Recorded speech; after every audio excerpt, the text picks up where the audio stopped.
ببخاريان بقيعن زتمثل بوليتيكا تግራይ بمنግስት ፌደራል ኣብ ልዕሊ ትግራይ ዝውሰድ ዘለው ቁጠባዊ ስጉምታት ንስምምዕ ፕሪቶሪያ ዝጻበው እዮም ክብል ህወሓት ገሊጹ ኣሎ። ጋምቤላ ንልዕሊ 48 ሰዓታት ብውግእ ሕድሕድ ትሕመስ ከም ዘላ ይግለጽ። ንቀልውላው ሱዳን ውግእ መፍትሒ ከም ዘይኮን ይግለጽ ኣሎ። ኣብ መወዳእታ ፕሬዚዳንት ሩስያ ቭላድሚር ፑቲን ኤውሮጳውያን ንኣሽቱ ሓሰማታት እዮም ክብሉ ተዛሪቦም።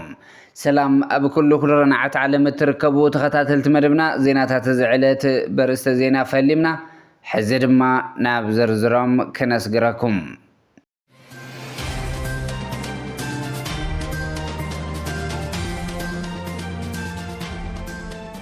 ببخاريان بقيع نزلت مسألة بوليتيكا تግራይ قدم يبهل أب حد عد بخاريا دبيا نختبل عنها زي حسبتها بقيع إنها ملتت مساء سقمتها حدا شرحي مهز تشرحي بقيعن بخاريان بحدا حبيران نخوعلا بشماقل اللي يسمع مع زبليو بخاريا معلتي أبز تتعامل لاقن نتا بقيعن خطبال عيد مدم سلاز بخاريا وشت أو سممع زي تقنزبة تقره بقيعن بتم شماقل لتا زبلو وتسمع مين حبيران ناوارحي نبرا يخونن بر بخاريا كابلتا تحد معلتي نتا بقيعن مبلع حسيباقن كونتا سلازي دعما حسبتو كيف تسمت وعلت بقيع دما نتخونتها تصبيقا فلتت سلازي بقيعن بخاريان كم وترو بحدا وعلن مشت جزاني أتوام بخاريا مشت نجزا مساته تمس بقيع بحدا كم توعلن ولدات زربت ولد بخاريا عملوا من عمل قال من سلازي فلتوا بتخونتها تأزيهم بمجرم بحدا اندحرتو على سمو زيت بلعيا يبلوا بخاريا بتحساب تسمع معه أمو صباحكو بحدينا نوعل تبلوم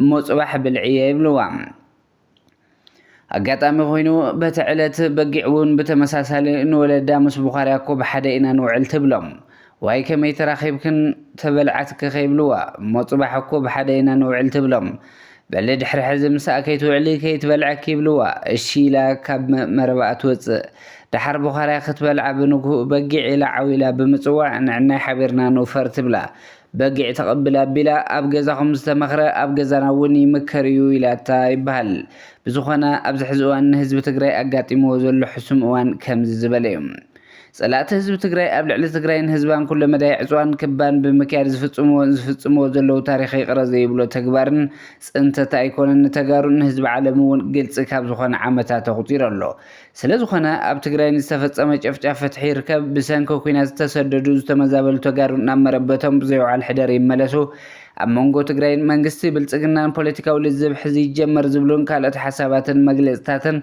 بعالم لخت كالات فتحن سبأ ومسلاتن قريبومن يقربون اللهم لعلو كل دما وعلي بريتيرا بزي وعد حدر كي تشرارف يتكبر زولو دمصتات محبرسب عالم كاب زخونه يكون اوان لعل حزي وسخلو نمنتاي زبل مخنيات قلص كان تخونه اما فصام علي بريتيرا صقطات محيالهم جن لعلو كلن حزب تግራይ ازيو اقداسيو مخنياتو تسممع بقيعن بخاريان بحدا حبيران نخو على تعلم مستقبرش مقلنا يمساسل سلازنابرا اتزقرم جن حزب تግራይ صلاي ام مفلاطن فليطكا مطنقاقن صقماي نبران اصقيم مو زلو عشخ ጭቃ موال زخونو كاب غوغا حزب تግራይ زوصو وغنات يوم ازي بلعل تخرت كغبرلو يغبا بمنግስት ፌደራል ኣብ ልዕሊ ትግራይ ዝውሰዱ ዘለዉ ቁጠባዊ ስጉምታት ንስምምዕ ፕሪቶሪያ ዝጻበው እዮም ክብል ህወሓት ገሊጹ ኣሎ።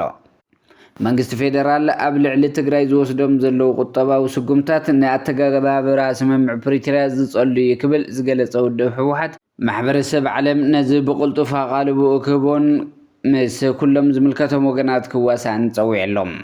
ኣብ ቀረባ እዋን ብመንግስት ፌደራል ኣብ ልዕሊ ትግራይ ከቢድ ቁጠባውን ሰብኣውን ሳዕቤን ዘስዕቡ ዝወስዱ ዘለዉ ቁጠባዊ ስጉምታትን ነቲ ኣብ ወርሒ ሕዳር 2022 ብፈረንጂ ኣብ ደቡብ ኣፍሪካ ከተማ ፕሪቶሪያ ዝተኸተመ ስምምዕ ምቁራጽ ተጻብኦታት ዝጻበአን ኣተገባብራ ስምምዕ ፕሪቶሪያ ኣብ ምኽባር ከቢድ ሕቶታት ኣብ ዘልዕሉ ዝወስዶም ዘሎ ስጉምታት ብዝምልከት ዘለዎ ስኽፍታ ንማሕበረሰብ ዓለም ክንገልጽ ግዴታ ኣለና ኢሉ ውድብ ህወሓት ናብ ግዚያዊ ምምሕዳር ትግራይ ዝግበር ዝነበረ ናይ ፌደራል ባጀት ዝውውር ምቁራጹ ንሰራሕተኛታት መንግስቲ ክፍሊት ዘይምኽፋልን ከም ጥዕና ትምህርቲ ቀረብ ማይን ጽሬትን ዝኣመሰሉ ኣገደስቲ መንግስታዊ ኣገልግሎታት ከዓንቅፉ ምኽንያት ኮይኑ ኣሎ ዝበለ እቲ መግለጺ ካብዚ ብተወሳኺ መንግስቲ ፌደራል ኣብ ልዕሊ ትካላት ዝወስዶ ስጉምታት እገዳ ንስራሕቲ እተን ኩባንያታት ሙሉእ ብምሉእ ደው ከብል ብምግባር ማሕበረሰብ ዓለም ኣብ ከቢድ ቁጠባዊ ጭንቀት ዘእቲ ተግባር እዩ ኢሉ ኣሎ።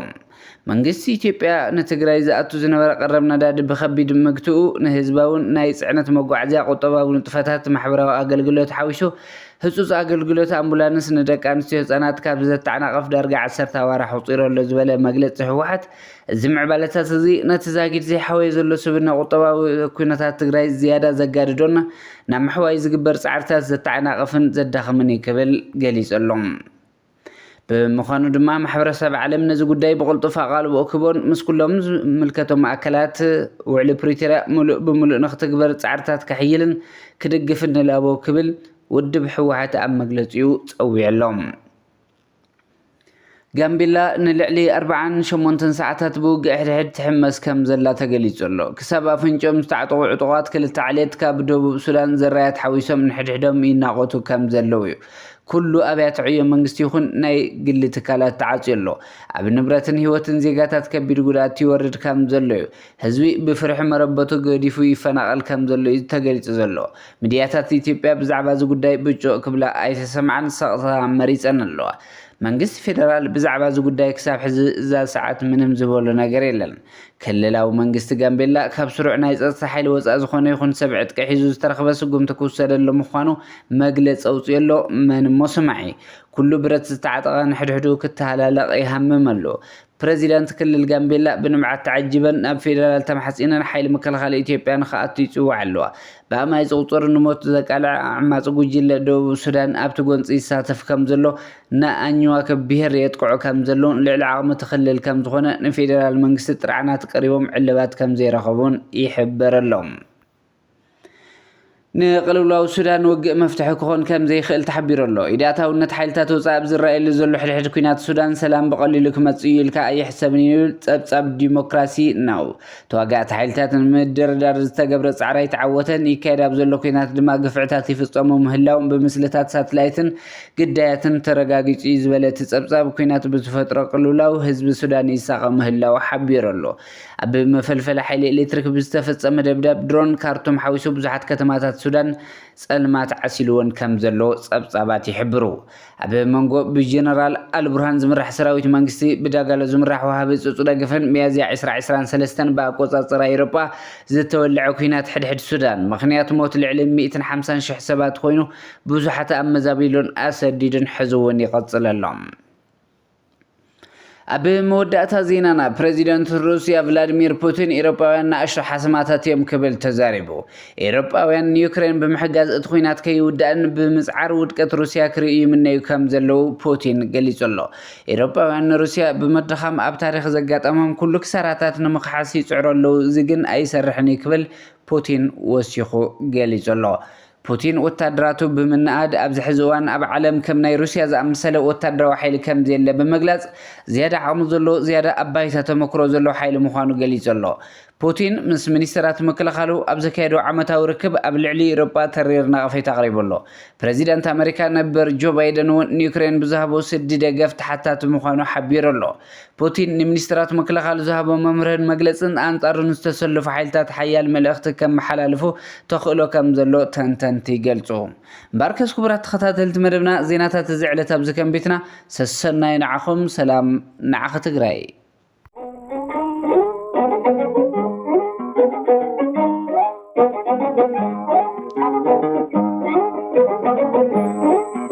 ወያናይ ብጣይ ቆራጽ ሐሞቱ ይድዕም ጠላቱ ብጥይት ብብረቱ አንቲሑ ወዲሙ ንህዝቡ ይዘምር ፈተውቱን ጠላቱን ሓፋይ ንኽንስር ምስቅንዕ ወያነ ንቕድሚት ዝትርኩም ደርብሪ ጠበላሕ ብግብሪ ዝትርኩም ብናይ ደባይ ሜላ ኣሲሩ ሐሞቱ ኣብ ኩናት ይዕንር ኣቕሊዑ ብረቱ ንጠላኢ ምንዝዕ ብረቱ ጥይቱ ድግና ተጋዳላይ ብዓወት ይኣቱ ጥይት ዓቢዱ ኣወራ ለቢሱ እጁም ኢሉ ኣትዩ ብዙሕ ደቐምጢሱ ብሳንጃ ሓሪዱ ወልጓ ቖልጢሱ መድሕርቲ ሓይሊ የስዎም ትሒሱ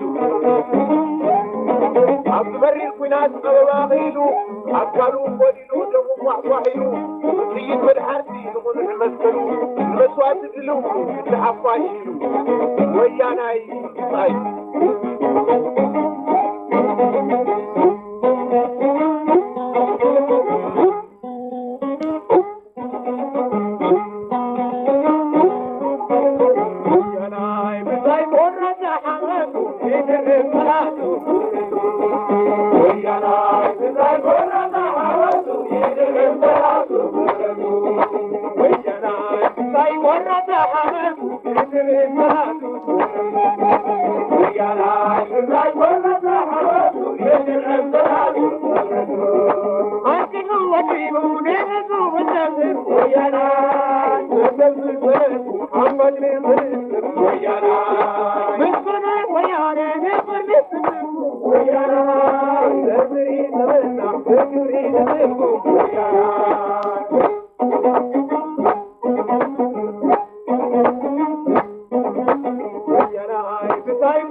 Thank you.